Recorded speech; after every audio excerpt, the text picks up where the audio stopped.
So next portion of this chapter is idiometry, which is also known as gas analysis. So idiometry के question deal करने के लिए एक systematic rules होते हैं. सबसे पहले हम लोग वो सारे रूल्स फॉलो करेंगे. The first rule is that volume of solids and liquids in a gaseous mixture is neglected in comparison to the volume of the gases. मतलब आप कोई भी idiometric analysis की कैलकुलेशन करेंगे तो उस कैलकुलेशन में जो सॉलिड और लिक्विड का वॉल्यूम होगा उसको हमेशा निगलेक्ट कर देंगे. Means we never consider the volume of solids and liquids.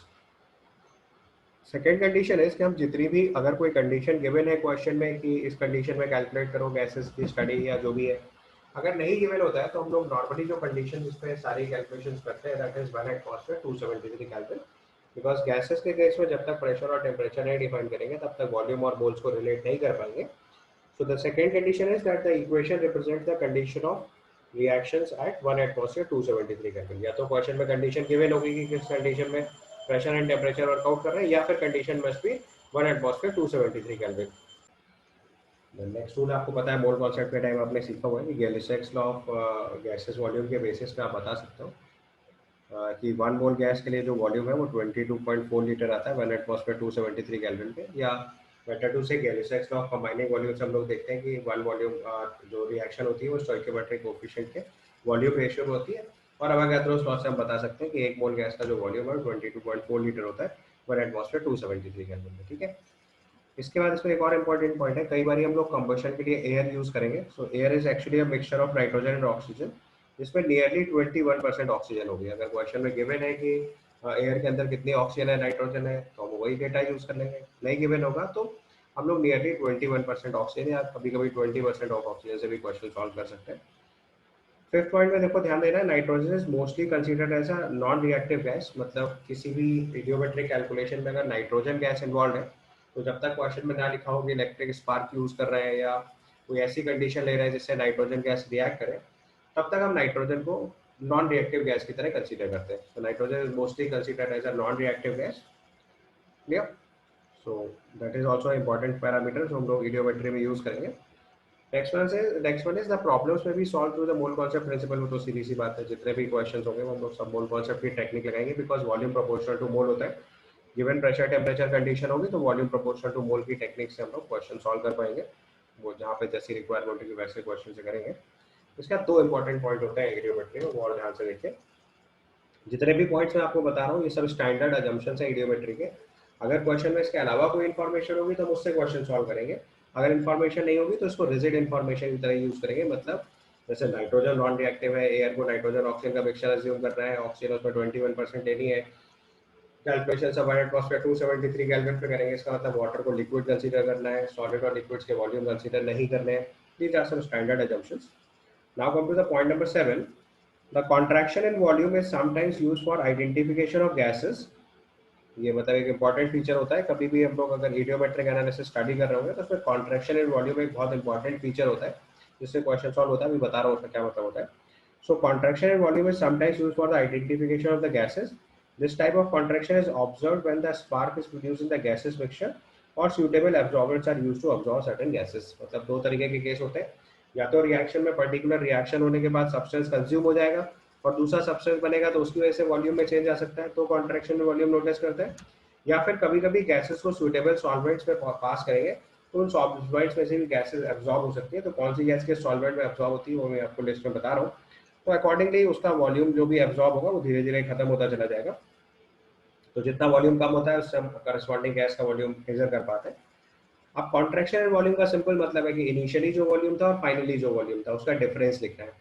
So if required the contraction and volume can be calculated at total volume of the reactant minus total volume of the product. मतलब जितनी reactant gases थी उसके volume में से product gases का volume subtract कर दो.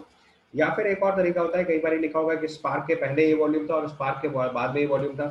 मतलब गैस को स्पार्क करा के रिएक्ट कराया गया तो रिएक्शन के बाद क्या वॉल्यूम चेंज हो रहा है वो रिपोर्ट करना है. So there is one more way that contraction is volume before spark and volume after spark. मतलब स्पार्क करने से पहले यानी रिएक्टेंट गैसेस का वॉल्यूम और स्पार्क होने के बाद मतलब प्रोडक्ट गैसेस का वॉल्यूम. तो इससे भी हम लोग कॉन्ट्रैक्शन वॉल्यूम निकालेंगे. तो ये क्वेश्चन सॉल्व करने के लिए इंपॉर्टेंट इक्वेशन फॉर्म होगी जिससे मेजॉरिटी ऑफ क्वेश्चन सॉल्व होंगे. एग्जांपल्स में इसको डिस्कस करेंगे. इसके बाद हमें लर्न करना है कि कौन सी गैस किस में एब्जॉर्ब होती है स्पेशली. तो जैसे NaOH या KOH कोई भी एल्कलाइन सॉल्यूशन होगा तो उसमें carbon dioxide, SO2, NO2, halogen या कोई भी एसिडिक गैस एब्जॉर्ब होगी. बट अगर बेयर मिनिमम याद रखना है तो उसमें आपको याद रखना है कि KOH के अंदर कार्बन डाइऑक्साइड गैस एब्जॉर्ब होती है, क्योंकि मेजॉरिटी ऑफ केसेस में रेडियोमेट्री में CO2 ही फॉर्म करते हैं। अदरवाइज अगर ब्रॉड लेवल पे इसको स्टडी करना है तो NaOH या KOH अल्कलाइन सॉल्यूशन है, तो इसके अंदर हम कोई भी एसिडिक गैस एब्जॉर्ब करा सकते हैं, and these acidic gases can be CO2, SO2, NO2, halogen etcetera, right. दूसरा पॉसिबल जो सॉल्वेंट मैंने बताया that is ammoniacal cuprous chloride. Ammoniacal cuprous chloride में कार्बन मोनोऑक्साइड गैस या एसिटिलीन, ये दो गैसेस एब्जॉर्ब होती है। तो अगर कभी भी लिख के आएगा कि this particular gas is pass through ammoniacal cuprous chloride and its volume is reduced by let's say 10 ml, तो उसका मतलब वो 10 ml या तो कार्बन मोनोऑक्साइड होगा या C2H2 होगा। वो आपको क्वेश्चन देख डिसाइड करना पड़ेगा कि किस गैस की बात हो रही है। Third possible cases, turpentine oil में जो है वो ओजोन एब्जॉर्ब करता है। एल्कलाइन पायरागोनॉल में ऑक्सीजन गैस एब्जॉर्ब होती है। कॉन्सेंट्रेटेड एस्टोसोवर में मॉइस्चर, बिकॉज कॉन्सेंट्रेटेड एस्टोसोवर इज डिहाइड्रेटिंग एजेंट, या कोई भी alkaline gas let say ammonia, ये एब्जॉर्ब हो जाएगी। फेरस सल्फेट सोल्यूशन में NO एब्जॉर्ब होता है, और हीटेड मैग्नीशियम ग्रुप में नाइट्रोजन गैस एब्जॉर्ब होती है। तो these are the certain substances जिनमें अलग अलग गैसेज एब्जॉर्ब होती है, तो ये आपको लर्न कर लेना है। अगर बेयर मिनिमम के एस्पेक्ट से बताऊं तो जो कॉमन क्वेश्चंस होते हैं उसमें KOH में CO2 गैस, टर्पेंटाइन ऑयल में ओजोन, और एल्कलाइन पायरागोनॉल में ऑक्सीजन। कम से कम इतना जरूर याद रखना है, क्योंकि मेजॉरिटी ऑफ क्वेश्चंस में यही गैसेज यूज होती है। अदरवाइज पूरा डिटेल में याद रखना है तो एडवांस लेवल की किसी भी प्रॉब्लम में से किसी भी सॉल्वेंट को यूज करके हम गैस के आइडेंटिफिकेशन के आपको नहीं क्वेश्चन छोड़ सकते हैं। इसके बाद देखो, ज्यादातर केसेस में हाइड्रोकार्बन्स के आइडेंटिफिकेशन के हम लोग ये टेक्निक्स फॉलो करते हैं, तो इनमें इनके कंबशन रिएक्शंस पे क्वेश्चंस आते हैं बेसिकली। तो कंबशन की आपको डायरेक्ट बैलेंस इक्वेशन लिखनी आती है, या लिख लो, मोल के टाइम पे भी आपने सीखा हुआ है। तो एक बार अगर आपको रिकॉल करा दूं, तो जैसे हमारे पास अगर कोई एक हाइड्रोकार्बन है CXH, तो ये X मोल्स ऑफ CO2 और Y/2 मोल्स ऑफ वाटर बनाता है। मतलब अगर किसी हाइड्रोकार्बन के कंबशन से हम लोग CO2 और वाटर फॉर्म करते हैं, तो CO2 और वाटर के रेशियो में moles of carbon X, moles of water is Y/2। ये रेशियो हमेशा X/Y/2 से सॉल्व होगा। तो इससे हम कई बार एम्पिरिकल फॉर्मूला ऑफ हाइड्रोकार्बन निकाल सकते हैं। जो मोल्स ऑफ ऑक्सीजन कंज्यूम होंगे दैट विल बी X+Y/4।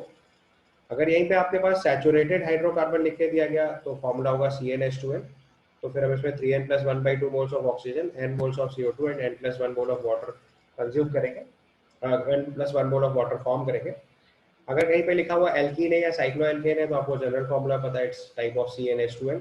तो यहाँ पे 3n/2 moles of oxygen, n moles of CO2 and n moles of water form होगा। अब इसी में और भी केसेस है, मतलब आप लोगों ने ऑर्गेनिक में इस तरीके से सीख रखे हैं कि जनरल फॉर्मूला आप चेंज कर सकते हो। अगर हमारे पास एल्काइन है, डाइन्स है, साइक्लोएल्कीन्स है, तो फॉर्मूले के टाइप में 2 डिग्री ऑफ अनसैचुरेशन हो जाएगा, तो formula will be CnH2n-2। Then further we can write it 3n-1/2। तो आप कुल मिला के बैलेंस करेंगे, so need not to learn, आपको अल्टीमेटली बस बैलेंसिंग करनी है, इसलिए मैंने आपको एक थोड़ा सा क्लू दे दिया। तो टाइप ऑफ फॉर्मूले के बेसिस पे या टाइप ऑफ हाइड्रोकार्बन के बेसिस पे आप अकॉर्डिंगली इक्वेशन लिख सकते हैं। आइसोमेरिज्म में आपने ये कॉन्सेप्ट सीख रखा है कि किस गैस के लिए कौन सा वाला फॉर्मूला फॉलो करते हैं, right. So now write down a question. The percentage by volume of C3H8 in a gaseous mixture of C3H8, CH4 and CO is 20. When 100 ml of mixture is burnt in excess of oxygen, the volume of CO2 reduces. तो देखो, आपको question में given है कि C3H8 का जो percentage by volume है वो 20% है, एंड वॉल्यूम परसेंटेज सेम है, स्मॉल परसेंट। तो अगर हम इसको, और उसने बोला हुआ है when 100 ml of the mixture is burnt excess of oxygen, the volume of CO2 produce पूछा गया है। तो हम लेट से अज्यूम करते हैं सबसे पहले, लेट C3H8 तो आपका 20 ml हो गया, 20% बाई वॉल्यूम। और CH4 अगर हम लेट से अज्यूम करते हैं x ml, तो ऑटोमेटिकली CO की वैल्यू कितनी हो जाएगी, 80 - x ml, because total volume आपका 100 ml है। वॉल्यूम प्रोपोर्शनल टू मोल होता है, तो हम हर कैलकुलेशन को जो वॉल्यूम के टर्म में करना है वही मोल्स के टर्म में कर सकते हैं। So now write down a balance equation. C3H8 की रिएक्शन ऑक्सीजन से होगी, तो it will form 3 moles of CO2 and 4 moles of water, तो 5 मोल्स ऑफ ऑक्सीजन आएगा। इसके 20 ml को अगर हम कंज्यूम कर रहे हैं तो इससे 1 मोल से 3 मोल्स बन रहा है, तो ये 60 ml ऑक्सीजन फॉर्म होगा, राइट। नेक्स्ट केस में हमारे पास देखो CH4 है, CH4 की रिएक्शन अगर हम ऑक्सीजन से कराएंगे तो it will form CO2 and 2 moles of water. इसको बैलेंस करेंगे तो 2 और 2 आ जाएगा। तो अगर इसका x ml कंज्यूम कर रहे हैं तो CO2 भी आपके पास x ml फॉर्म होगा। अच्छा, इडियोमेट्री के क्वेश्चन में कंफ्यूज नहीं हुआ था, जो भी आपके वेरिएबल्स हैं उनको सीधे सीधे वेरिएबल्स में पहले सॉल्व कर लो। बाद में अगर कोई डेटा मिसिंग होगा तो वो कहीं ना कहीं कट जाएगा या कुछ ना कुछ दूसरा ट्रिक से सॉल्व होगा। तो शुरुआत में परेशान नहीं होता है, तो होता है आप सारे वेरिएबल्स को वेरिएबल मानते जाओ और क्वेश्चन सॉल्व करना शुरू करो। डायरेक्ट आंसर के बारे में नहीं सोचना होता। तो सीओ की reaction half of mole of oxygen से करा के CO2 फॉर्म किया हुआ है। तो अगर इसका देखो 80 माइनस एक्स एम एल है, तो इससे बेसिकली इसका 80 माइनस एक्स एम एल ही बन जाएगा। अब देखो क्वेश्चन की स्टार्टिंग में लग रहा था कि एक एक्स एक एक्स्ट्रा वेरिएबल है, तो वॉल्यूम ऑफ CO2 कैसे निकालेंगे, बट अभी आप देखो ऐड करोगे तो एक्स अपने आप कट जाएगा। यहाँ से अगर हम वॉल्यूम ऑफ CO2 कैलकुलेट करेंगे, ये वैल्यू आ जाएगी 60 plus x plus 80 minus x. इसको सिंप्लीफाई करेंगे तो ये सॉल्व होकर आ जाएगा 140 ml, and this is your answer. Clear? तो आप देखो जो एक्स का वेरिएबल था वो अपने आप कैंसिल हो गया। तो इसलिए क्वेश्चन की स्टार्टिंग में पैनिक में नहीं आया जाता, जो इन्फॉर्मेशन उससे क्वेश्चन आगे प्रोसीड किया जाता है, तो मोस्ट ऑफ द टाइम जो वेरिएबल्स होते हैं वो कट जाते हैं या किसी न किसी ट्रिक से उनकी वैल्यू निकल आती है। Okay, so now write down the next question. It's given a gaseous mixture of propane and butane of volume 3 liter on complete combustion produces 11 liters of CO2 under standard conditions of pressure and temperature. The ratio of volume of butane and propane is, तो देखो हमारे पास एक gases mixture है जिसमें propane और butane है और total volume 3 litre है। कंप्लीट कंबशन से जो CO2 फॉर्म हो रही है वो इन्फॉर्मेशन है, तो फिर इससे सेम का इक्वेशन बैलेंस करके लिख लो।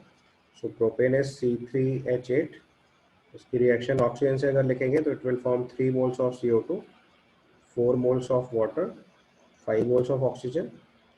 So let's say I'll assume it as x liters. तो इससे 3x moles of liters of CO2 form हो जाएगा।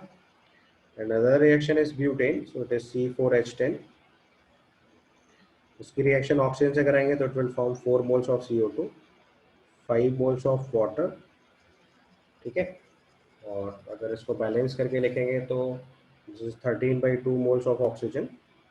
तो अगर इसका हमारे पास 3 माइनस एक्स लीटर्स है, तो इससे जो CO2 फॉर्म होगी that will be 4 times 3 minus x litres.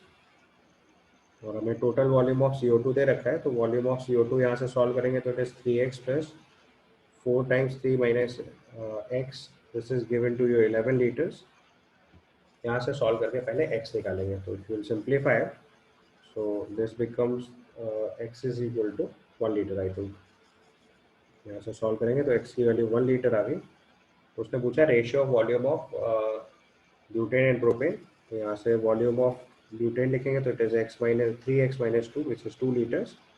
तो ब्यूटेन अपने पास 2 लीटर हो गया और मीथे प्रोपेन 1 लीटर हो गया। तो हमारा फाइनल आंसर अगर हम रिपोर्ट करेंगे तो रेशियो ऑफ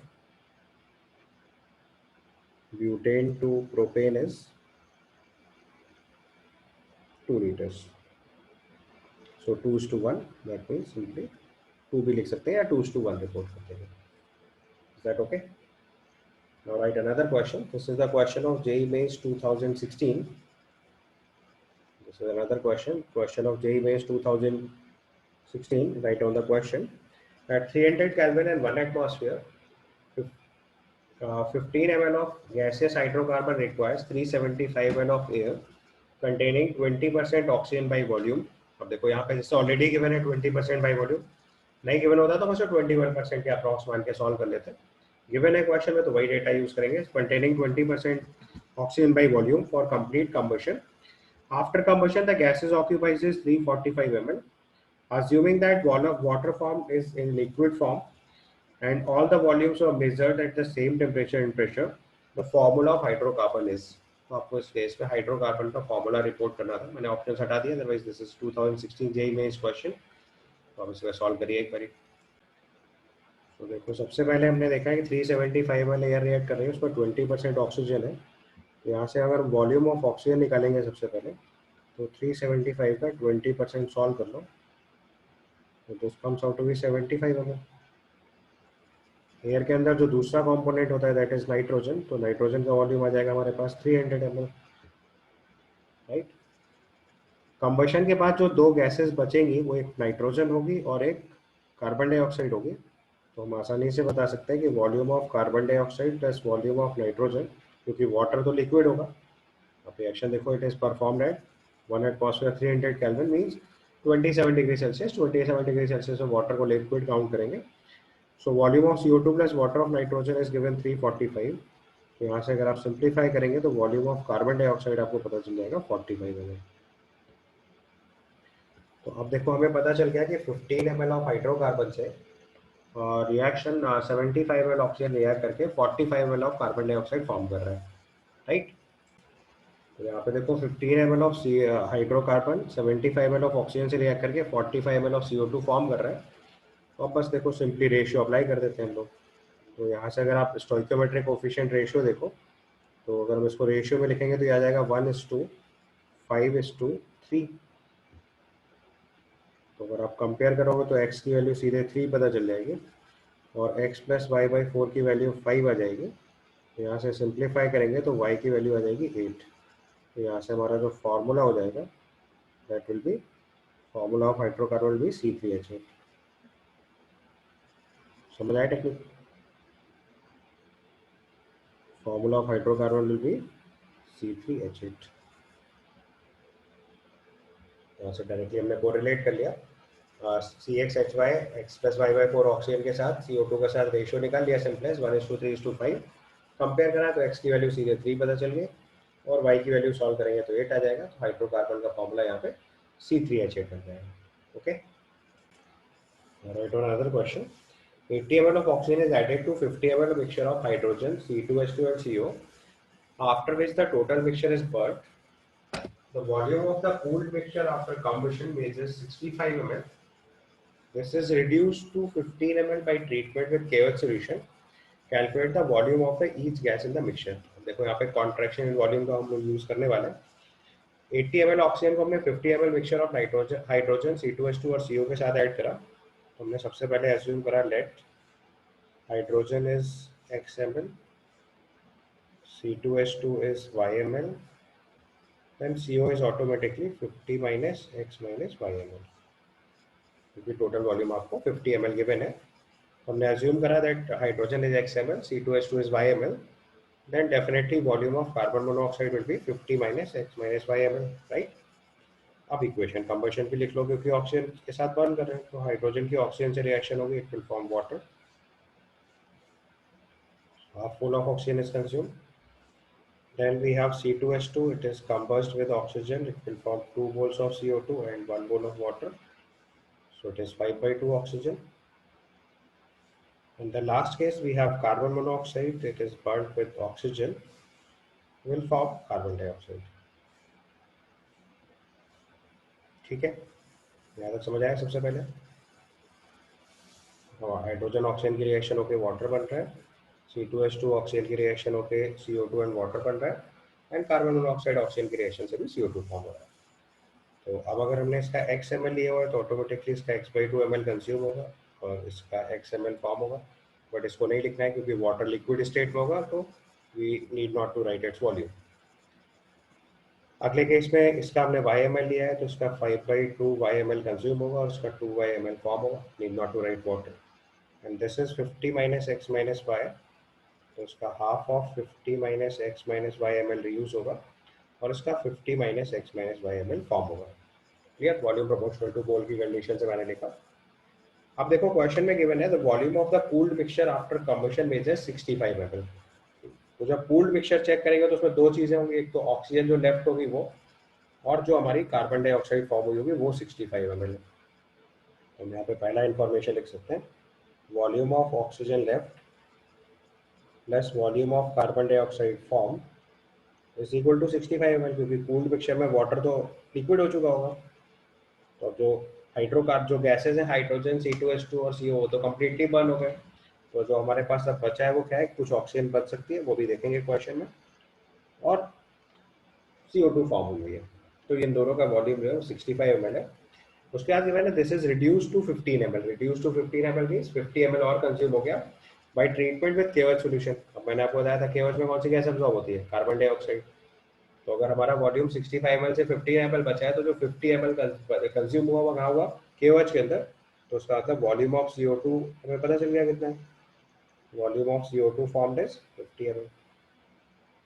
अब देखो क्वेश्चन सॉल्व हो गया। हमारे पास एक डेटा है ऑक्सीजन लेफ्ट का और एक डेटा है CO2 फॉर्म का, तो इक्वेशन दो वेरिएबल का क्वेश्चन बन जाएगा। तो ऑक्सीजन लेफ्ट अगर हम निकालेंगे हम लोग यहाँ पे, तो ऑक्सीजन लेफ्ट कितनी हो जाएगी, देखो 80 ml ऑक्सीजन हमने ऐड करी थी। ध्यान से देखो स्टार्टिंग में we have added 80 ml of oxygen, check it carefully. अब इस 80 ml ऑक्सीजन में से x/2 ml पहली वाली रिएक्शन में यूज हुआ, 5/2 दूसरी रिएक्शन में यूज हुआ, और half of 50 minus x minus y तीसरी इक्वेशन में यूज हुआ, और ये वैल्यू हमारे लिए 15 ml लेफ्ट ओवर है वो ऑक्सीजन है। And the second case is कि जो हमारे पास वॉल्यूम ऑफ CO2 फॉर्म्ड है, तो वॉल्यूम ऑफ ऑक्सीजन लेफ्ट हमने निकाला, अभी दूसरा टर्म लिख रहे हैं वॉल्यूम ऑफ CO2 फॉर्म। तो वॉल्यूम ऑफ CO2 फॉर्म्ड अगर हम लिखेंगे तो CO2 दो इक्वेशंस में फॉर्म हुआ है, एक 2y और एक 50 माइनस एक्स माइनस वाई।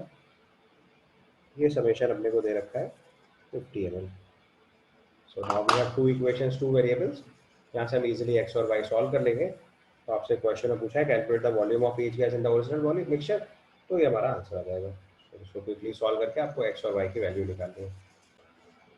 तो यहाँ पे देखो सिंप्लीफाई करेंगे, तो पहले इक्वेशन को अगर आप सिंप्लीफाई करोगे तो ये चीज़ बन जाएगी x plus 5y plus 50 minus x minus y is 130। यहाँ से सॉल्व करोगे तो 4y is equal to 80 ml आ जाएगा, मतलब y की वैल्यू 20 ml होगी। और दूसरी इक्वेशन को थोड़ा सिंप्लीफाई करेंगे तो x इक्वल टू y आ जाएगा। तो उससे पता चलेगा कि x भी 20 ml और y भी 20 ml है। तो हमारे सारे गैसेस के अगर हम वॉल्यूम लिखेंगे तो this will be, hydrogen will be 20 ml, C2H2 is also 20 ml, and finally CO will be 10 ml because total volume is 50 ml, right? Now to the next question, write down 50 ml of a mixture of C2H4 and C2H2 are mixed with 150 ml of oxygen and burnt. 50 ml of a mixture of C2H4 and C2H2 was mixed and 150 ml of oxygen and burnt. The volume of cooled mixture of gases after combustion is 112.5 ml. The percentage of C2H4 in the mixture is, तो देखो फिर से वही same question, दो gases है हमारे पास, तो फिर से आप अज्यूम कर लो late C2H4 is x ml and C2H2 is 50 minus x ml, ठीक है। और volume of the cooled mixture का मतलब आपको समझ में आने लगा होगा। Volume of the cooled mixture का मतलब हुआ volume of CO2 left, volume of O2 left and CO2 form. तो फिर से देखो दोनों गैसेस की अगर हम कंबशन इक्वेशन लिखेंगे तो it is C2H4 plus O2 gives 2 moles of CO2, 2 moles of water, so 3 moles of O2।